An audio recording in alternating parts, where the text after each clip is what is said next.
de mignonnettes, ces petites bouteilles remplies d'alcool. L'alcool à consommer avec modération, mais des mignonnettes à collectionner sans aucune modération. C'est le cas de l'invité de Jérôme Doumingue. Bonjour Jérôme. Il en possède combien de mignonnettes, votre invité d'ailleurs? Oh là, c'est impressionnant. Ah. Ben regardez, hein, ça en dit long. Hein. Derrière moi, il suffit de promener son regard sur les rayonnages. Et c'est la première question, évidemment, que j'ai posée à notre invité lorsque j'ai passé le pas de la porte. Mais regardez, parfois, les illusions peuvent être trompeuses ici. Les mignonnettes, on va définir hein, concrètement. Ça correspond vraiment à des critères bien précis. Ce que c'est qu'une mignonnette. Mais regardez aujourd'hui ce qu'on est capable de faire. Le trompe de l'œil et l'illusion est parfaite.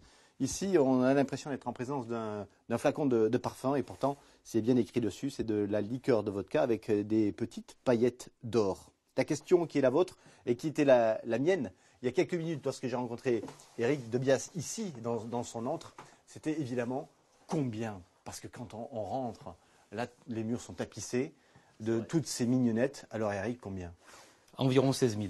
16 000. Le fruit de combien d'années de recherche, de quête et de collecte surtout? J'ai commencé dans les années 90, au début, avec une petite absence pendant quelques années. Et puis depuis 7-8 ans, c'est passé à la vitesse au-dessus.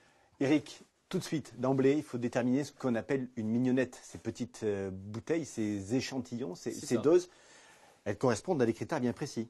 Oui, disons que en fait c'est un échantillon qui permet de faire goûter une liqueur, un alcool particulier à des personnes et si elles sont intéressées, après peuvent les acheter en grande bouteille. Alors ça existe depuis fort longtemps déjà, mais tout a une particularité, c'est la contenance, elle ne doit pas dépasser 10 centilitres. C'est ça. Après, on passe au-dessus des 10 centilitres, on appelle ça une flasque, donc c'est encore autre chose. Mais entre 1 et 10 centilitres, c'est ce qu'on appelle la mignonnette, et la moyenne, c'est 5. Alors dans cette vinothèque, hein, je ne sais pas comment vous appelez ce lieu, oui, on peut. On parcourt à la fois le monde entier, hein, c'est ça. avec les typicités d'alcool dans chacun de chaque pays. On est là au milieu de la vodka qui jouxte les liqueurs aromatiques. Et l'Allemagne, à côté on a le Porto, après on a l'Autriche. La vodka qui est déjà un peu plus générale dans le monde, donc là on a de la vodka États-Unis. Parce que votre rangement correspond à une logique bien particulière. Hein. C'est pas oui, tout à fait. Tant qu'à faire, autant que ça soit réglé par rapport à certaines liqueurs ou certains pays, pour ceux qui n'ont pas beaucoup d'alcool. Mais généralement, c'est les whisky, les vodkas, les portos et après les liqueurs. Et alors, ce qui fait la valeur d'une mignonnette, c'est évidemment son état de conservation. Tout à fait. Là, on peut voir qu'effectivement, c'est absolument parfait. Et surtout, que les mignonnettes ne sont jamais ouvertes. Ah, ça c'est une obligation. Elle n'a plus de valeur. Si elle a été ouverte, si la sécurité du bouchon n'existe plus, automatiquement, elle n'a plus de valeur. Alors, parfois, il y a des mignonnettes qui, semble-t-il, peuvent être fermées. Oui. Sauf que parfois, elles sont peu ou prou fermées. Et là, il y a Elles sont éventées. Elles sont éventées. Il y a un peu d'évaporation. C'est ça. C'est ce qu'on appelle, dans le jargon, surtout dans les grandes bouteilles, c'est la part des anges. Ouais. Voilà, tout simplement.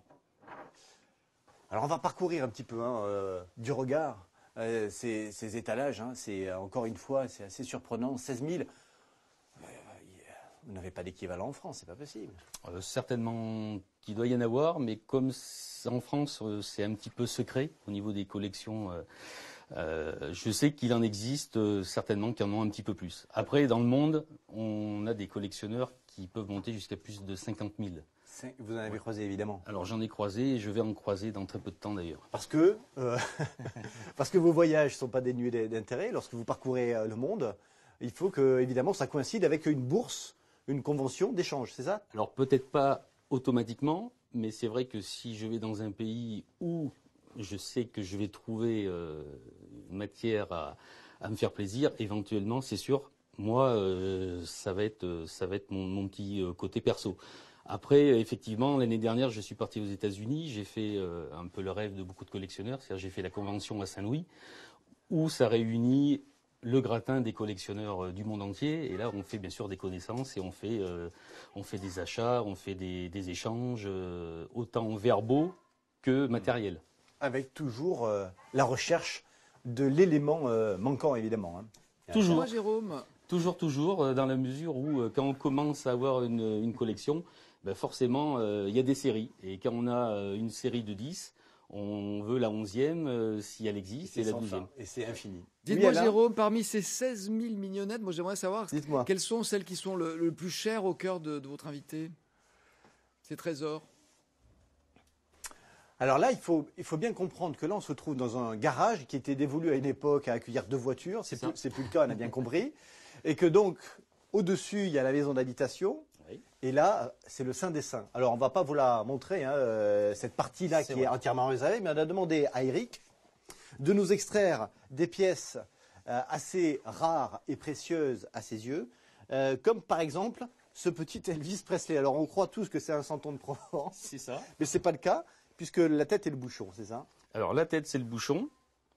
Et si on tourne un petit peu, nous avons Une boîte à musique. une boîte à musique. Et elle nous joue évidemment un air bien Elvis connu. Presley, là, c'est Love Me Tender. Oh, c'est incroyable.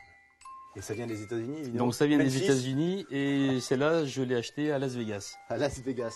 Alors regardez, alors ça là, par contre, ça c'est celle qui dépasse les autres. On va dire que c'est Ouvrez ce le que coffret. chaque collectionneur souhaite avoir chez soi. Voilà. Donc Pourquoi là, parce que c'est le must déjà dans le cognac, dans le goût du cognac. C'est quelque chose qui est très connu et la particularité, C'est qu'il en existe très peu. il en existe très peu. Elles sont bien sûr chères. C'est un assemblage. Combien? Il faut compter à peu près 500 € en Oui. moyenne. Oui. Et c'est un assemblage de 1200 sortes de cognac. C'est du cristal de baccarat avec un revêtement en cuir. Donc là, vous avez, c'est comme une pièce de parfum, quoi. En fait, ça a une valeur assez intéressante au niveau de tous les collectionneurs. Alors Eric, hein, il faut le dire peut-être pour conclure, hein, vous êtes plus un conservateur qu'un consommateur d'alcool, on a bien compris. C'est ça. Et ici, ce qui est important, c'est le contenu hein, aussi et le contenant. Et peut-être la conclusion, ce serait ça là. Hein. On connaît tous l'expression qu'importe le flacon pourvu qu'on ait l'ivresse. Vous, ce serait plutôt le contraire. Hein. Qu'importe tout à fait. l'ivresse pourvu qu'on ait le... Flacon, la mignonnette.